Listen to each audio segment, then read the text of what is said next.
Have you wondered where people get all those money statistics about NGOs and nonprofits? Well, stay tuned because we're going to take you on a live tour of some key websites and look up some data on some real NGOs. Coming up next.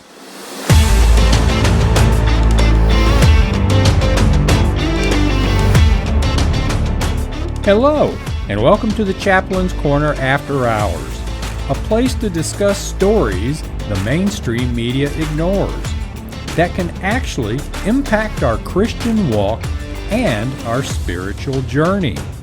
Chaplain Warren and Chaplain Nan are your hosts, and we're glad to have you with us.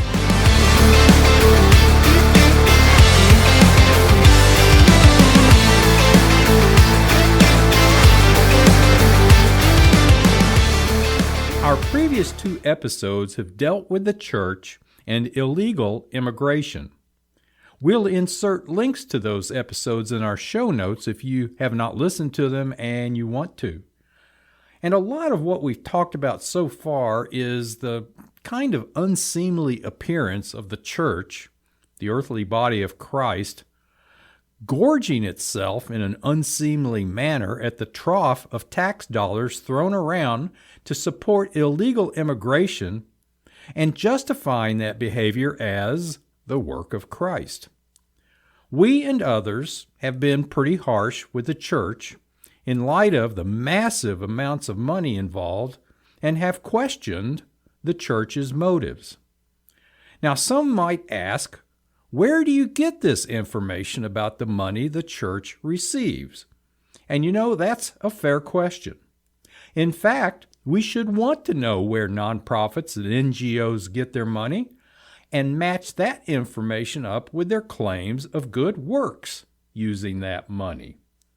So in this episode, we're going to embed a video which will illustrate some of the basic techniques we use for online searching to gather information on where the money comes from to support the works of all these organizations we've been talking about. Now, to get the full effect of this, you'll need to watch our video channel on YouTube or Rumble. But if you don't have access to that, we will have the audio component available on all of our other platforms. So let's jump in and get started. So now we're in the tutorial section of our podcast. And in this section, our video might sound a little bit different than in the introduction because we're no longer in the studio, we're in our computer lab. And so we're going to talk about how to get information on nonprofits and NGOs so that we can make some judgments about the organizations that we're looking at. And the first step in this process is to get the proper name of the entity that we're looking at. And what I mean by the proper name is the legal name of the entity. And as we're going to show, that's not always an easy thing to do. And so to start off, we're going to take a look at three NGO entities or nonprofit entities. The first is the Lutheran Social Services of the South. The second one is a nonprofit called 5051, which is a political action nonprofit. And then the third one we're going to look at is Episcopal Migration Ministries. And so the first step in trying to find the legal name and legal information for these entities is to look them up on one or more websites. And so we use a website called ProPublica. There are many out there. This is just one that we use. And so I'm going to share my screen on ProPublica so you can see what we're looking at. So I've shared the screen. I'm going to share the screen, and you should be able to see the ProPublica website that we're going to be using in this first part of our exploration. And so This is just one of many websites that exist where you can find out basic information about nonprofits. And so what we need to do here is to type in Lutheran Social Services of the South. And I've already done this before, so I can just click it in there. And once it's in there like that, we can hit search. And now we're going to come up with the actual name. It's Lutheran Social Services of the South Incorporated. Okay, so that's the legal name of this nonprofit, which is part of the Lutheran Church. And although churches don't file information with the IRS, their business entities, their NGOs or their nonprofits do. So we can now just click on this title and we'll get some summary information about this particular nonprofit. First of all, we'll see that it's listed as a 501c3. What that means is this entity has been formed as a nonprofit under the requirements of the IRS tax code known as 501c. It's just a part of the massive tax code of the federal government.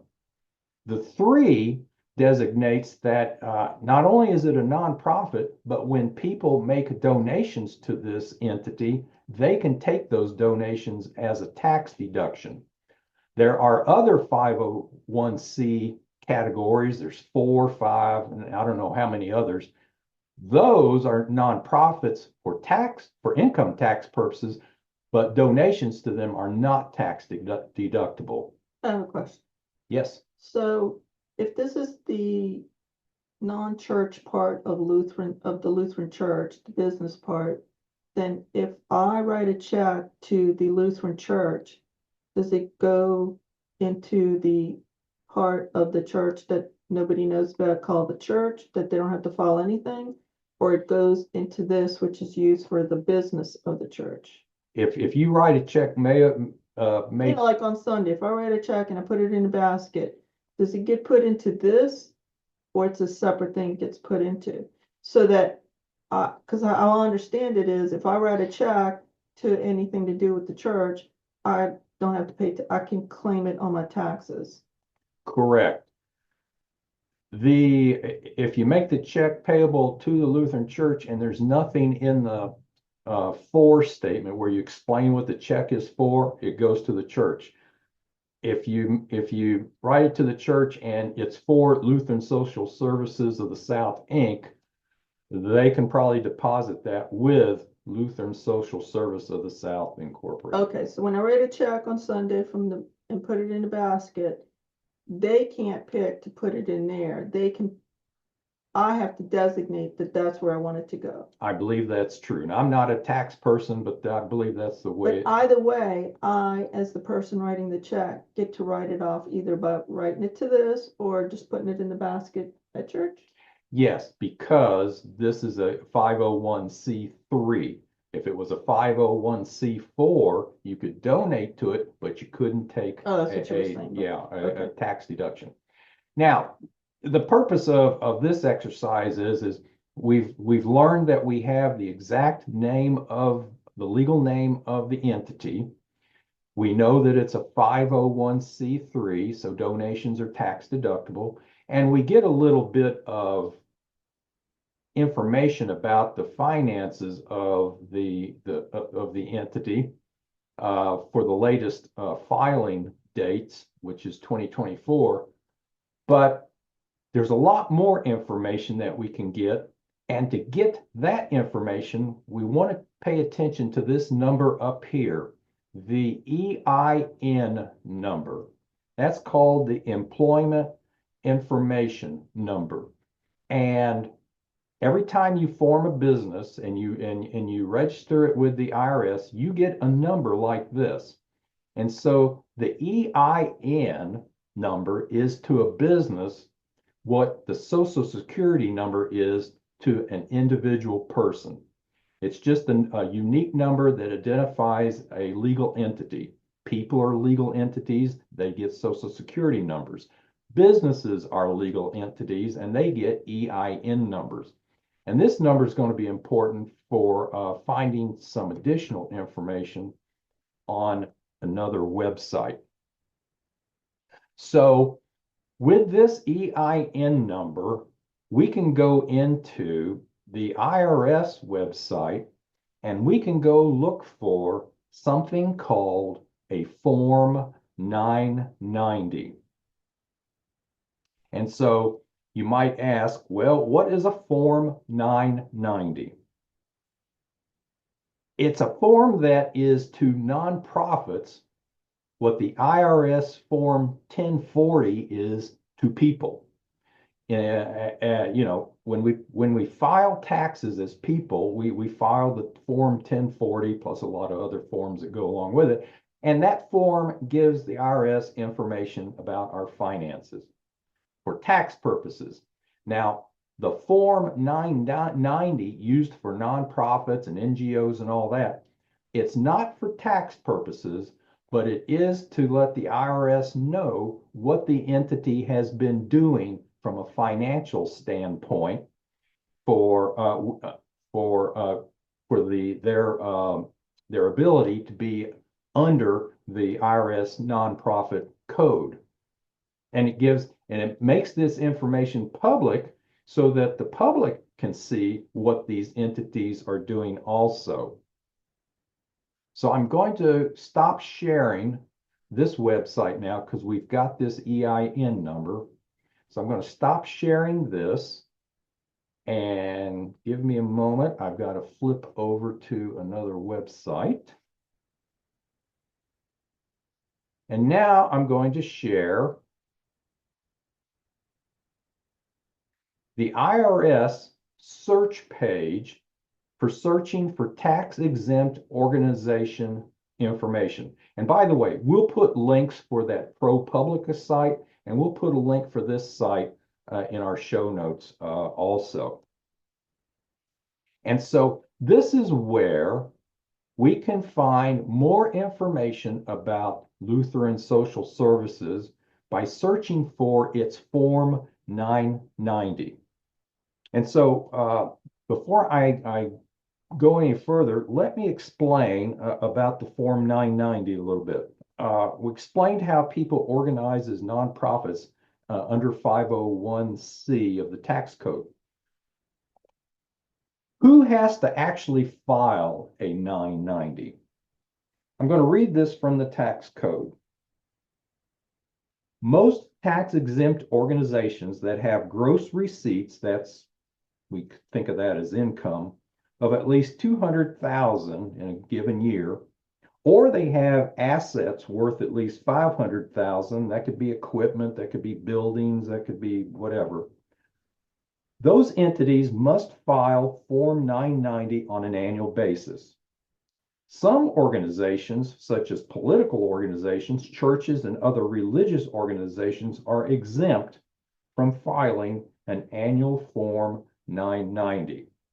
So, churches don't file a 990, but when churches form tax-exempt organizations under 501c3, those entities do have to file a Form 990 if they meet the $200,000 a year or $500,000 asset thresholds in their operations. So, as we saw from the previous website, the Lutheran organization was in the hundreds of millions of dollars. So they obviously have to file one of these Form 990s. Now, you can search for their Form 990 by two ways. One is by the employer identification number here, or we can switch and search by the organization name, which would be Lutheran Social Services of the South Incorporated. I prefer to use the EIN because once you've got that EIN, you have that organization. You can type in names, and unless you get it correct or you get it close enough, you might end up with another organization because the search function is just looking for the closest thing. But when you got the EIN number, you got the right thing. So we're going to go with the EIN, and I'm going to enter it here. And now all we have to, we don't have to fill out any of this other information. All we have to do is hit search and let it go to work. And here we go. Lutheran Social Services of the South Incorporated. And there is their EIN number. We can click on this. And now we have a bunch of options for forms. And so what we can see here is the latest tax form 990 that the IRS has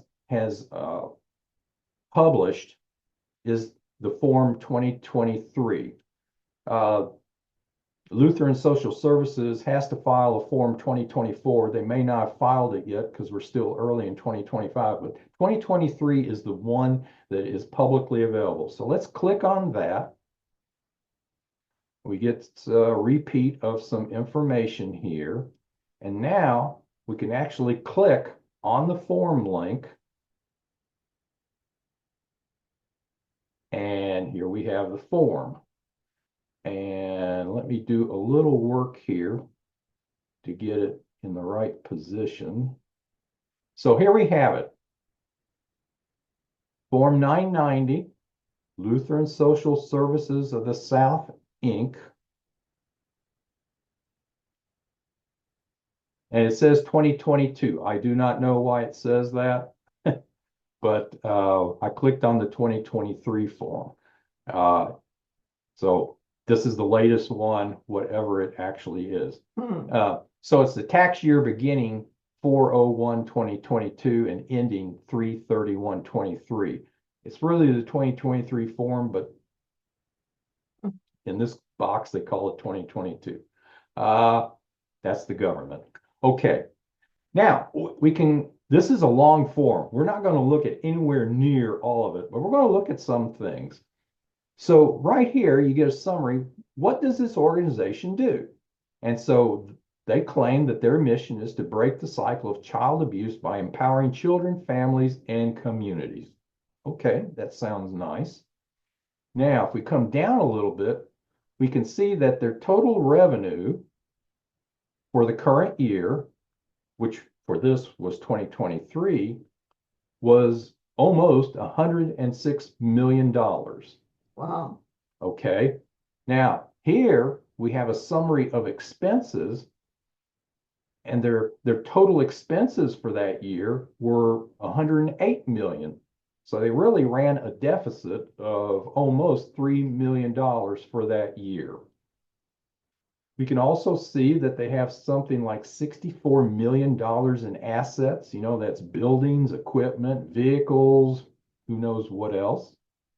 They have liabilities of 15 million. That's, you know, maybe bills that are due, that type of thing.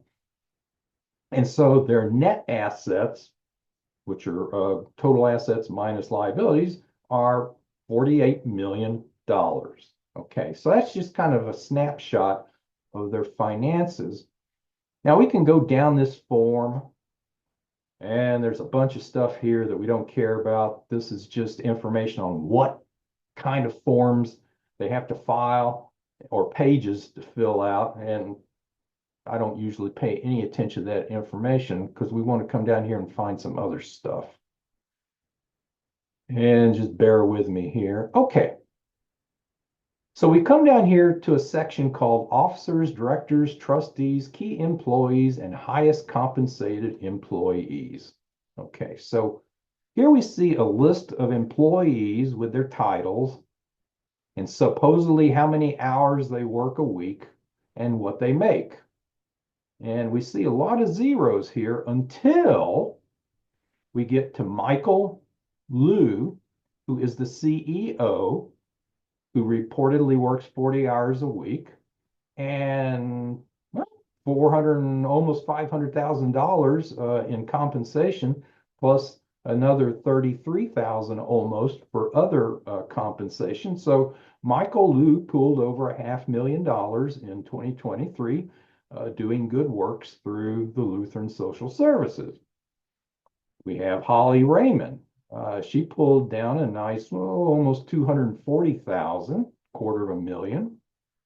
Crystal Bezo, she pulled down also over $250,000.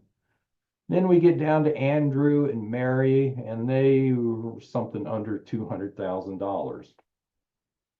So, nonprofit work can be, pretty nice work from a compensation standpoint. Then we see some other executive directors, senior directors, and all that, and they're all in the $150,000 to $200,000 range. That's not a bad income. Particularly, this organization was located in Texas, so not too bad. So Lutheran Services paid about $2,100,000 in employment compensated expenses. Is that number just to the people above or to everybody that works for Lutheran Services? Well, that's a good question. Just eyeballing this real close, I'm going to guess this number pretty much tallies with all of these numbers we see here. Okay. Let me look at that some more. I might take that back. I don't think these all tally up to 117,000. I guess I could use a calculator. Okay, thanks. Just wondering. And let's see. And in this case, this company also hires some independent contractors to do things for them. Pawnee Independent School District was paid $3.2 million to do something in 2023. Casa Garcia something LLC, $1.5 million. Okay, that's interesting. That might be like children's homes. Yeah, it could be. So, that's interesting. Like foster care children. Let's see if there's anything other. Well, routine services. Let's see here. Let's look at this. Statement of revenue. Oh, okay. Campaign revenue. Fundraising raised 300. Government grants was nearly $83 million of Lutheran Social Services revenue. Okay. Other contributions, about 5 million. And then non-cash contributions, maybe people donated vehicles or business equipment or use of buildings or something like that. Not shabby, 89 million. Okay. Is there a way to know, like, from the form, is there a way to know, like, how many people they're serving? I really don't know. Okay. Sorry, didn't mean to ask. That's all right. Let's see if I can get some statistics here off this. I don't think they're on here. This form probably goes on forever. Okay. Here's a statement of functional expenses. We paid out grant money to people to do things. Paid out a lot of grant money. That's $13 million, right? Yeah. Okay. Compensation of current officers and directors. That may have been in addition to those employee compensation numbers. Oh, see, other salaries and wages, 51 million. Yeah. So we're paying a lot to a lot of people, employees, I guess. Who knows how many employees this place has? Employee benefits, payroll taxes, legal, accounting. Anyway, just a lot of information. Most of this maybe you don't care about, but it's just pretty interesting. So I understand because of their mission that you stated above, that was just strictly children. So they're not helping people who are hungry or people who are homeless. They're strictly working with children. So I would think they run a lot of group homes and foster care and adoption things. Could be. So then this is the balance sheet. I'm not going to go through this. It's a typical balance sheet, and I don't know if there's anything really illuminating here. So I think this is all that we have to do with Lutheran Social Services from a Form 990 standpoint. So I want to show something else now. I'm going to stop sharing this screen, okay, because I need to go back to ProPublica. Oops. Yeah, here we go. Let's see, just a second here. Get back to ProPublica.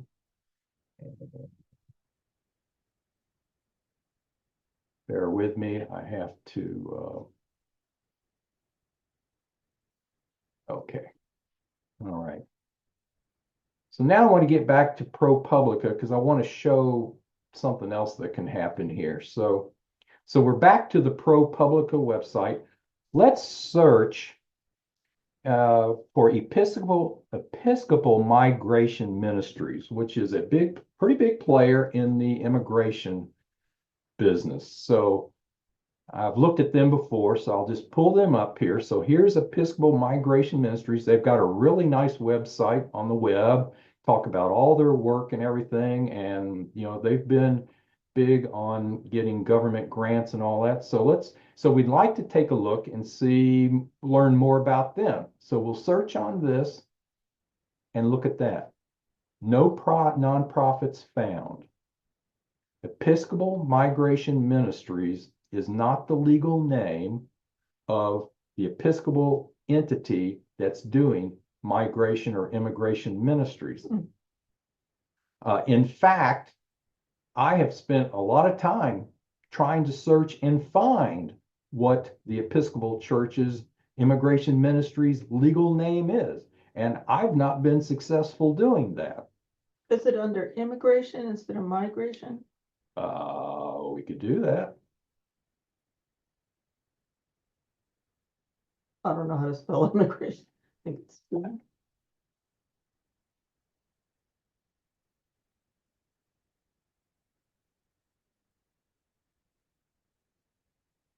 Nope.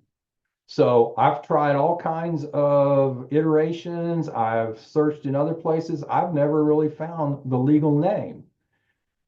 We can also look at this just a second here.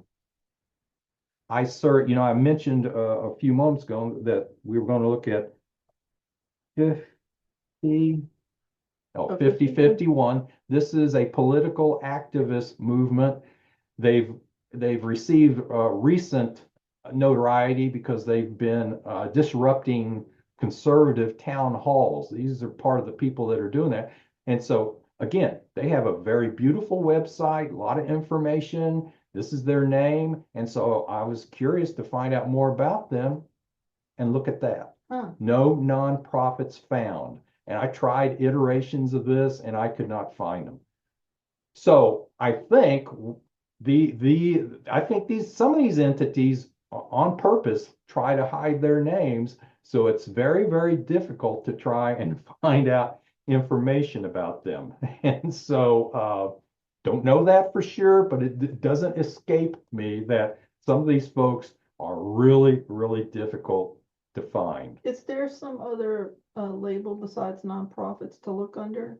No, this covers up here where the little arrow thing is. People and filing text, but I'm not looking for people. I'm looking for organizations. Oh, I see. So anyway, so I just wanted to go through this to show you that sometimes getting the legal name is really tough. And I think there are cases where that's on purpose. So now I want to go back and look at something else. We saw some information, we found quite a bit of information about Lutheran social services, but there's another way we can look at them and see where else their money comes from. We saw quite a bit comes from the government, but they're also getting a fair amount of money from other locations. And there's another way that we can go find that. And it comes from a website called Data Republican. And so give me a moment. I need to pull that one up. All right, let me share that screen.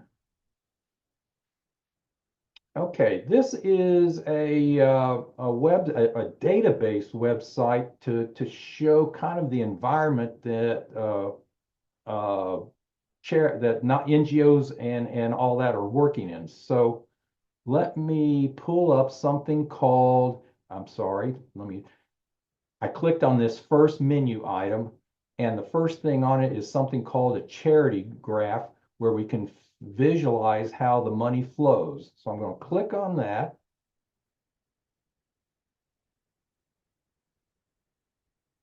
And a base chart comes up. Let me compress this so you can see what it looks like.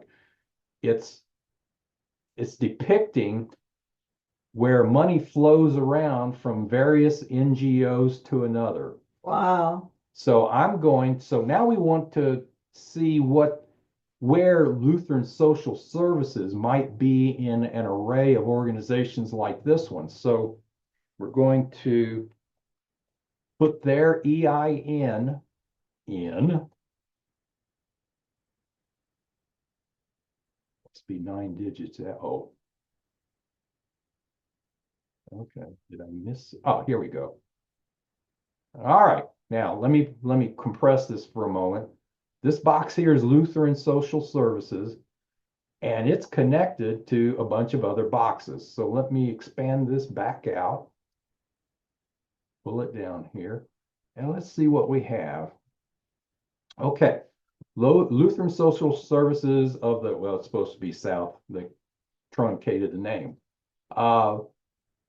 With the latest data available, they've received 120, almost 125 million in the latest reporting period.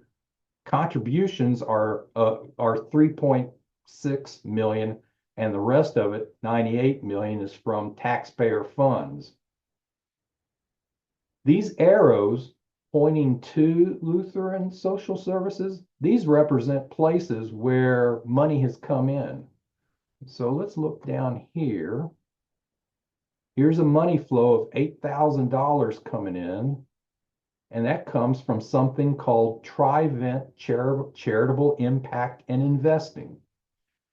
And so this is probably an investment firm where people can put money, take a tax, it might be able to take a tax deduction for that money, and then Trivent will decide where to disperse the money. And so some of it they have dispersed to Lutheran Social Services of the South. Here's another money flow. Gosh, we can't see what the number is. It's hidden by Fidelity Investments, but it goes down here, and it comes from American Online Giving Foundation Incorporated, some other kind of foundation or something that collects money and then disperses it. And so anyway, I won't spend a lot of time on this, but here's other money sources coming in from Vanguard Charitable Endowment Program. Okay, Vanguard is a mutual fund operation, and they run a charitable mutual fund. Again, you can invest in that, and then they will dole out money to various places. They sent $40,000 to Lutheran Social Services. And anyway, see, there's just more of these. The Dave Thomas Foundation sends money to other. See, they send money to Fidelity Investments. Fidelity Investments, let's see. Oh, look, Fidelity Investments sent money to Lutheran Social Services, and some of that money came from the Dave Thomas Foundation. Yes, Dave Thomas was right. The founder of Wendy's. Yeah, And right. he was adopted. Right, okay. So it's an adoption agency. Okay. I believe I'm correct. If I'm Okay. wrong, somebody let me know. No, that sounds good. And see, Dave Thomas got some money from something called the Endowment Incorporated, whatever that is, who they got money from the Child Poverty Action. So yes, money is just moving all over the place. And these are good guys. Imagine how nefarious guys hide their money. So anyway, so this is just an interesting little tool to kind of get a sense of where one organization, Lutheran Social Services, where they exist in this kind of ecosystem of money just flowing around all over the place. I don't know. Do you think we have time to do one more? I have one I'm thinking about, so I'll be like, if these are good guys and the money's coming, it's very, Now, is this data public? Is that like a private organization that does this data work Data for us? repo, Or is this like something that's available to the public through the government? no, Data Republican is a private organization. They set up this database program or app, I guess you could say, to give you a visual illustration of money flows in the nonprofit charity universe. And nonprofit means not for profit. Means And they're a registered 501c with the IRS. Okay. And so they're filing these forms, and this database is tapping into that information to create this relational graph. And like I said, this small potatoes in comparison to the other bigger, Yeah. I mean, maybe more hidden. Anyhow, so you know how you couldn't find what was the missing organization you couldn't find? Episcopal Migration Ministries. There's no way you can only find them on this database through their EIN number. Yeah, yeah. That's a shame. So you can't find out even their EIN number. No, Wow. it's out there. I just don't know what it is, and it's whether it's intentional or not. It's really hard to find, and better people than me can probably find it, but I haven't. All right, if been able anybody to. else can find those two missing That's right. organizations, Whoever- let Chaplain Warren know. Right. Let him know. Comment. So anyway, yeah, if anybody can figure out where the Episcopal Church Migration Ministries, what their legal name is, their EIN, Or that please. The 5051 political activist group. Boy, if you can find that and here's the challenge. You get a free T-shirt. you stick it in the We'll comments. send you a T-shirt if you can find the EIN number. We'd be happy to show you that.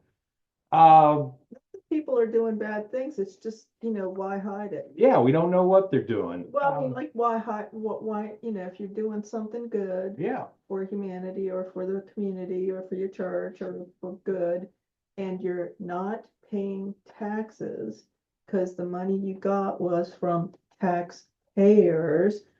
So you're getting money, but you're not having to pay taxes.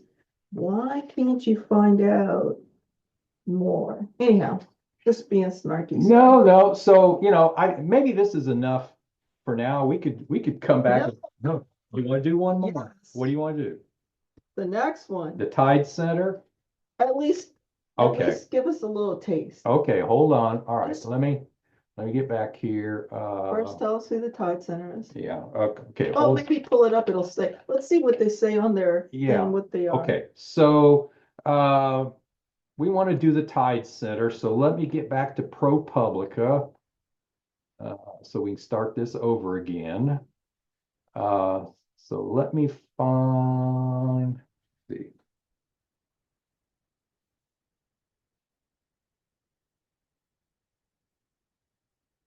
Well, all you people who listen and love to watch mysteries, here you go. Now you got challenges. Okay. So here we have the Tide Center, San Francisco, California. Look at that, 233. Oh, I want to see that one. Okay. So here's the Tide Center. We looked them up on ProPublica. So we've got their legal name and of course, more importantly, we've got their EIN now. At least they're not hidden. They're bold and they put their Yeah. They're doing what they're supposed to do. And they're a 501c3, so that means you can donate to them and take a tax deduction. Okay, so let's copy that. And now, okay, let's see. Okay, I want to do the IRS search, and I've got the employment ID number, so let me fill that number. Let me use that K word on YouTube. And now this is the EIN for Tide Center. So let's do a search. Tide Center. Okay, we got it. All righty. Tax year 2022 is the latest one that's available for them. So let's click on that. Let's pull up their tax form. I want to see what they say they are. Okay. oh, let me get this back up to the beginning, 2022. And their fiscal year is January 1st, 2022 to the end of 2022. So this is 2022 form. Let's see. What do they do? The Tides Center accelerates the pace of social change, working with innovative partners to solve society's toughest problems. What does that tell you? Who decides what the problem is? And who decides what the solution is? All right. Okay, let's do a little searching here. Total revenues for the current year. Look at that, $281 million. 240 came from grants and contributions, program service revenue, some investment income, other. They spent, oh, look at this in that year. They spent 416 million. So they run a $134 million deficit. Okay, that's interesting. That was an interesting year, 2022. Think about all the things that were going on. What was going on in 2022? I don't know, but I have to put my mask on to remember. Yeah, well, that and midterm elections. Okay.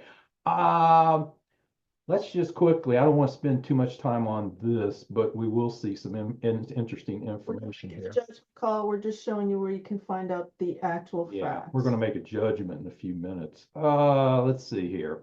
Okay, bear with me. I'm scrolling down here. Compensation. Okay. The CEO is Janice Evans Page.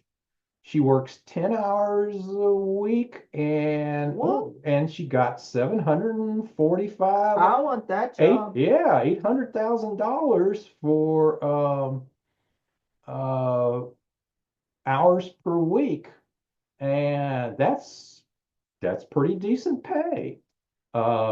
Holden Lee, the treasurer, he pulled down, 500,000. So that's got to be wrong. How many hours a week they work? Well, I don't know. You'd have to ask them. They must have very profitable or powerful 5-second phone calls that they can do a lot of work in just a few minutes that really impacts sufficiently to make that kind of money. Well, here's the thing. It's America. Here's the thing.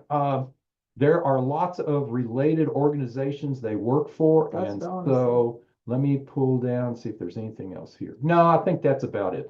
So that's all I want to do here. All right, show us that sheet with all the little boxes. Right. So let me kill this. Don't use the K word on YouTube. Well, okay, now let me get rid of this EAIN. All right, and let's put in. Don't mean it that way. Let's put delete. Let's put the Tides Center EIN in here. Okay, let's see. Here we are, Tides Center. $35 million in taxpayer funds in the latest reporting year. All right, taxpayers listening, you put in $35 million in 2022 to this organization. Right, and gross receipts were 252 million. So they've received a lot of money from, the Rockefeller Foundation. Okay. Accelerate the pace of change in society. Yeah, and another entity that does pretty well at the taxpayer trough. Who else? Oh, the Troy. No, let's skip that one. Show us the whole thing. Oh, is that what you're leading up to? Okay, all right. Are you making suspense here? Let's see. Let me get it over How here. big is the flow? There's more below. Yeah. Okay, so there's the universe. All these entities are attached to shuffling money back and forth, hastening the pace of societal change in one way or another. See, here we go. Tides Center. So taxpayers are paying 35 or in 2022 for highly. So here's one way that the Tide Center is affecting change. They sent $150,000 to the National Religious Partnership for something. I don't know what that's for, but Um, let's see. Anyway, let's see where else money. Oh, they sent money to the National Korean American Service and something or other. They sent money to the Apollo Theater Foundation. Does it show like where their 200, where the majority of their gross income comes from on this chart? Like the big donors to them? Well, I don't know. You'd have to go through all of these flows and add them up. So that would take a long time. I'm just trying to show kind of who's the Jewish National Fund is in here. The Eugenio Maria de Hostis Community, whatever that is. Fidelity Investments is sending money all over the place. So, Yes, no, I just thought there was gonna be what's this blue line over here? this blue line is coming down. So it's $344,000 from, There, it looks like they sent 300 or 44,000 or 45,000 to the Local Initiative Support Corporation, whatever the heck that is. And then we have another Rockefeller, the Rockefeller Family Fund, National Resources Defense Council. Did they send money? No, that came from somewhere else. they gave money. Yeah, okay. Anyway, Wow, it's like amazed. They didn't want you to, it's like coupons. They make it so complicated so you quit. Look. now we want to do one more thing before we finish this up. I mentioned that the CEO of Tides is Janice Evans Page. Let's see if we can find out some things about her. So we click. Okay, I went too fast. I want to show you what I'm doing. In the menu here, there's something called the bulk NGO officer search. I don't know what that title means, but what I can do is I can type in Janice Evans Page, Page.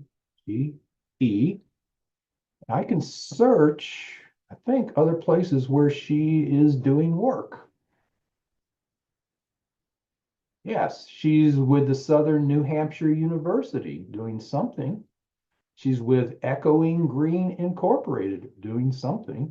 She's with Beneficial. It tells you there in the middle of the role. She's a board member, board director. Beneficial Foundation, Idea.org, whatever that is.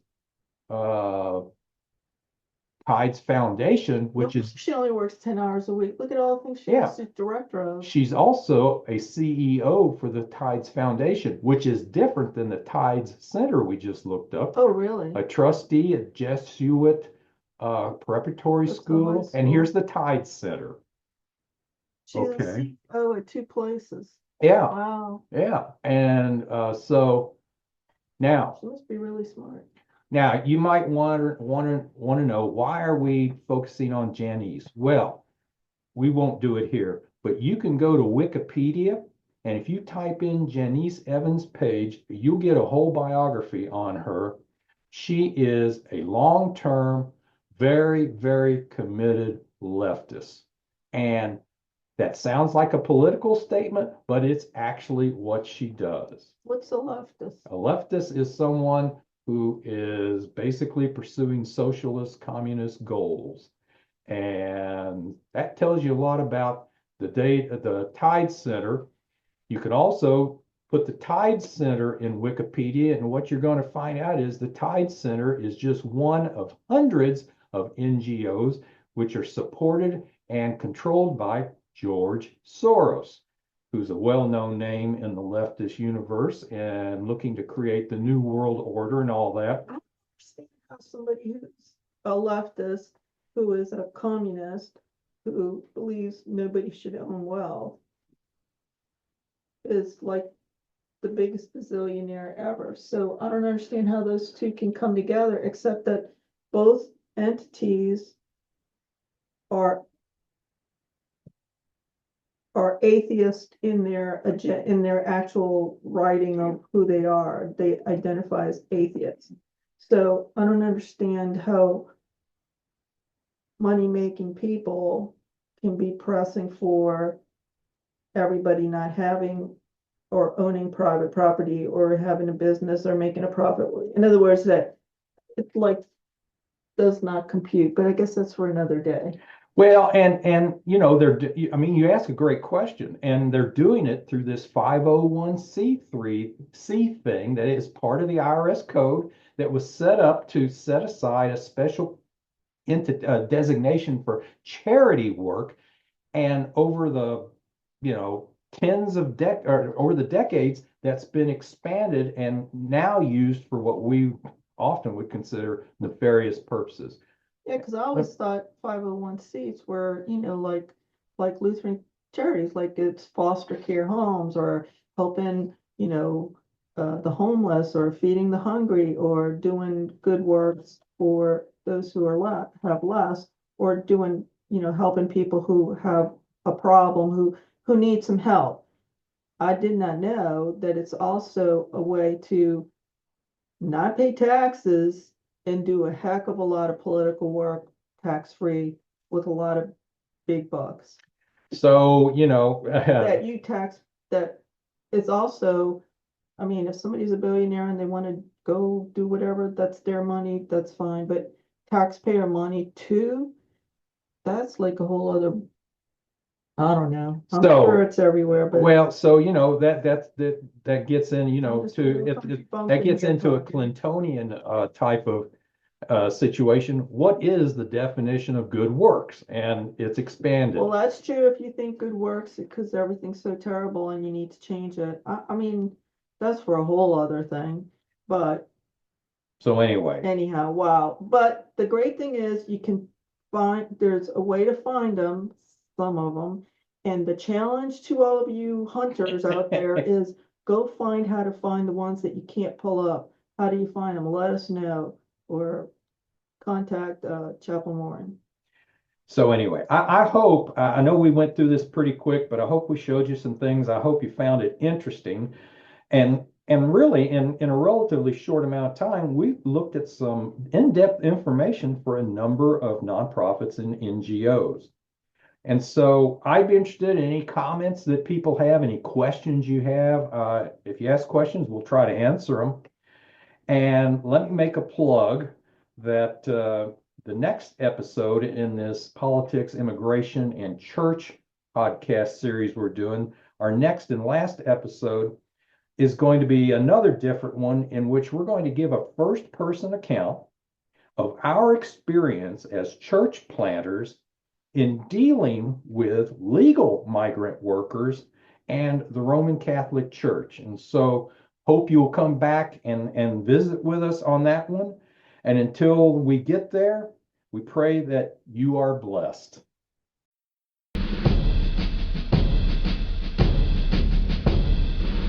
Thank you for being with us today.